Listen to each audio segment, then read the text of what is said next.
বৌমা কোথাও বেরোচ্ছ নাকি? হ্যাঁ মা, কিছু বলবেন? আজ তো রোববার। আজও তো রোববার কি কোনো কাজ থাকতে পারে না? না, বলছিলাম কি সারাটা সপ্তাহে তোমার অফিস। যা বলবার তাড়াতাড়ি বলুন মা, অত ভনিতা করা দরকার নেই। তুমি অত রাত করে বাড়ি বেরো অফিস থেকে।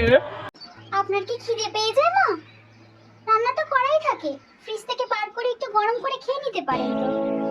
নিজের খাবার জন্য বলছি না বৌমা, আসলে আমরা নতুন জায়গায় ফ্ল্যাট কিনে এসেছি। ও, ফ্ল্যাটের লোকেরা বুঝি আপনার কানে কানে এসে বলেছিল যে তোমার বৌমা রাত করে বাড়ি ফিরে একটু করকে দিতে পারো তো, তা আপনি বুঝি আমাকে করকে দিতে চলে এলেন? ওভাবে কথা বলছো কেন বৌমা? তা কিভাবে বলবো? আপনার ফ্ল্যাটের লোকেদেরকে জিজ্ঞাসা করে আসুন না।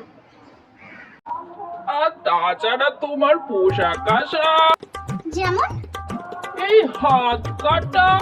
আপনিও তো এই গরমে হাত কাটা পড়ে আছেন মা। আমার বয়স আর তোমার বয়স কি এক হলো? সে কি, বয়স্করাই তো রুচিশীল পোশাক পরবে, আর আমরা আপনাদের থেকে শিখবো? কতদিন বাথরুম থেকে আপনি গায়ে জামা না দিয়ে বেরিয়ে আসেন, তাহলে আমিও এবার তাই করি মা। আমি বোধহয় ঠিক তোমায় বোঝাতে পারলাম না বৌমা। আসলে খোকা একজন বড় অফিসার, তো তার একটা প্রেস্টিজ আছে তো।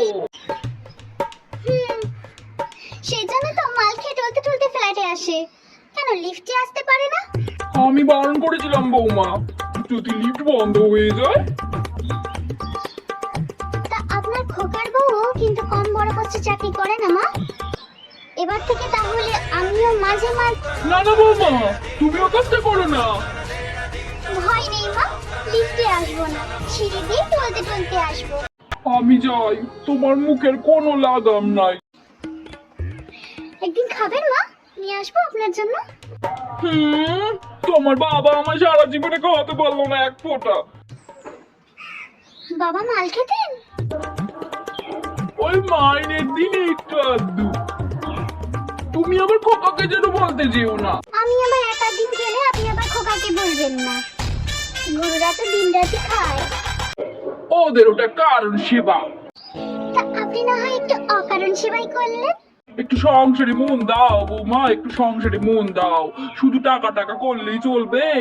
4 বছর হয়েছে তোমাদের বিয়ে হয়েছে, একটা কেউ হামাগুড়ি দিল না।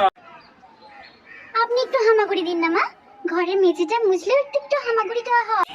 4 বছরে একটা বাচ্চা হয় না? তা আপনার তো 60 বছরের দাম্পত্য জীবনে ওই একটি মাত্র খোকা, আমারও না হয় তাই হবে। তোমাদের মতো নাচকালকার বউদের রকম সকম ভালো লাগে না বাবু। আমি খোকাকে বলবো আমাকে বৃদ্ধাশ্রমে পাঠিয়ে দিতে। আশ্রমে থাকবেন? আশ্রমে খাবেন না? জানেন তো মা, যারা শ্রম করে খায় তারা হলো শ্রমিক, আর যারা বিনা শ্রমে খায় তারা হলো আশ্রমিক। হ্যাঁ, বলবেই তো, আমি বিনা পরিশ্রমে তোমাদের সংসারে খাই। কবেই কাশি মাসি চলে যেত। নেহাত খোকা আমার রত্ন তুল্য ছেলে বলে পরে পরে তোমার মুখ জানটা খাচ্ছি। ছেলে দুধগুলো একটু দেখবার চেষ্টা করবেন মা, সবসময় বৌমার দুধ দেখবেন না। ছেলে মাল খেয়ে বাড়ি ফিরবে, তাতে কোনো দোষ নেই। উঁচু পোস্টে কাজ করে কিনা তাই একটু আধটু ওরকম। ছেলে বাড়ি করে নিয়ম মানবে না, ঠাকুর ঘর মানবে না, সব জিনিসপত্র ছড়িয়ে ছিটিয়ে রাখবে। খোকা আমার বরাবরই ওরকম, একটু মানিয়ে নিতে পারো তো বৌমা। আমি কি খোকার কোনো দোষী ধরি না? ধরেন, যদি দেখেন খোকা আমার সাথে ফিসফিস করছে, কিংবা বারান্দায় জড়িয়ে ধরছে, কিংবা হাসি ঠাট্টা করছে, তখন অমনি খোকা ওরকম আদিক্ষেতা না করলেও চলবে, তুই না পুরুষ মানুষ। কথা কি মিথ্যে? আমাদের সময় রাত্রে ঘরে এসে তবে বরের সাথে দুটো কথা কইতে পারতো। আপনাদের কথা ছাড়ুন তো, এক গাদা দেওর ভাসুর, যত সব ফষ্টি নষ্টি হতো আপনাদের। আমার তো একটা দেওরও নেই যে দুটো মিষ্টি কথা বলবো। ওই একটা মাত্র শ্বশুর ছিল, তাও অকালে চলে গেল। শ্বশুর একটা মাত্রই হয় বৌমা, শ্বশুর একটা মাত্রই হয়। আপনি কিন্তু মা লাইফটা খুব ভালোভাবে এনজয় করেছেন। ভেরি মাই ডিয়ার শ্বশুর, 65 ইয়ার্স, কি রোমান্টিক। বৌমা তাকে কি বলছো তুমি? বারে, খারাপ কি বললাম? আসলে আপনি মা বড় জেলাস। শ্বশুর মশাইয়ের সুখ্যাতি আপনি মোটে সহ্য করতে পারেন না। সুখ্যাতি তো করবেই, সুখ্যাতি, বুড়ো বয়সে যত ভীমরতি। শোনো, আমি জানলে বৌমা কোথায়, আমি খেতে দিলে বৌমা নেই, এমনকি স্নানের সময় গরম জলটা বৌমাকে দিতে হবে। হুম। মা, নিজের বউ বুড়ি হয়ে গেলে ওরকম একটু এত শখ হয়, তাও আপনার জন্য তো লুকিয়ে লুকিয়ে এটা সেটা। ওটা তোমার শ্বশুরের বরাবরের অভ্যেস, অফিস থেকে আসার সময় আমার জন্য কিছু না কিছু আনবেই। মা, আপনি কোনোদিন প্রেম করেছেন?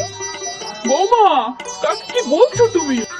না, আপনাদের অল্প বয়সে বিয়ে হতো, কত বড় দাম্পত্য জীবনে ওই একটু আধটু।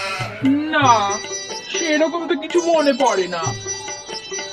তবে তোমার শ্বশুরের একজন বন্ধুর আমার উপরে দুর্বলতা ছিল। মানে কি করতেন মা? না, সেরকম কিছু না, তবে একবার আপনার হাত ধরেছিলেন? পা পা? পায়ে হাত দিয়ে পেন নাম করেছিলেন। নয় বৌমা, হ্যাঁ। সিদ্ধি খেয়ে বাড়িতে বিজয় করতে এসে আমাকে শাশুড়ি ভেবে প্রণাম করে দিয়েছিলেন। আপনি কি করলেন মা? দৌড়ে পালাতে গিয়ে ওনার ঘাড়ের ওপরে পড়ে যায়। ইস, কি লজ্জা, কি লজ্জা। উফ, কি শিহরণ। এর মধ্যে তুমি শিহরণ কোথায় দেখলে? হয় হয় মা, ওরকম হয়। আমিও তো একজন মেয়ে। এই দেখুন না, কাল অত রাতে লিফট থেকে যখন নামছি, আমি আমার বস সোহাগ, হঠাৎ লোডশেডিং, ঘুটঘুটে অন্ধকার, আমি তো ভয়ে সোহাগকে একদম জড়িয়ে ধরে। তোমার লজ্জা করলো না? কি করব, ভয় করলো যে। তারপর? আরে 1 মিনিটের মধ্যেই আলো চলে এলো। 1 মিনিট মানে 60 সেকেন্ড? খোকাকে তুমি একথা বলেছো? মা, আপনি যেন কি রকম, এ কথা কেউ ওকে বলে? আপনি বলেছিলেন আপনি আপনার কর্তার বন্ধুর ঘাড়ের উপরে পড়েছিলেন যখন। যাই বলো বৌমা, তোমাদের দিনকালটা মরতে ভালো নয়, তোমরা কোথায় থামতে হয় জানো না। প্রবলেমটা ওখানেই মা, আপনারাও জানেন না কোথায় শুরু করতে হয়। আপনাদের ইচ্ছে অনিচ্ছের কোনো দাম দেওয়া হতো না, আপনাদের পুরুষদের উপরে নির্ভর করে থাকতে হতো। আর আপনাদের পুরুষদের 1000 টাকার ঝাড়বাতির নিচে রাত কেটে যেত, আর আপনারা লন্ঠন হাতে সারা রাত অপেক্ষা করতেন, পরনে ঢাকায় শাড়ি, কপালে সিঁদুর। জামানা বদলে গেছে মা, জামানা বদলে গেছে। আমি অফিস যাই, আপনার খোকাকে বলে দেবেন আমার ওভার টাইম আছে, আসতে রাত হবে। সারাটা দিন আমার একা একা কি করে কাটবে যে বৌমা? এমটিভি দেখুন মা, ফ্যাশন শো দেখুন, বয়সটাকে একেবারে ভুলে যান, প্রতিটা মুহূর্ত নিজেকে বাঁচিয়ে তুলুন। এবার আমি একটু আসি, আর যাওয়ার আগে আপনাকে একটু হামি দিয়ে যাই। ও মা, ছাড়ো ছাড়ো, ও পাগলি কোথাকার।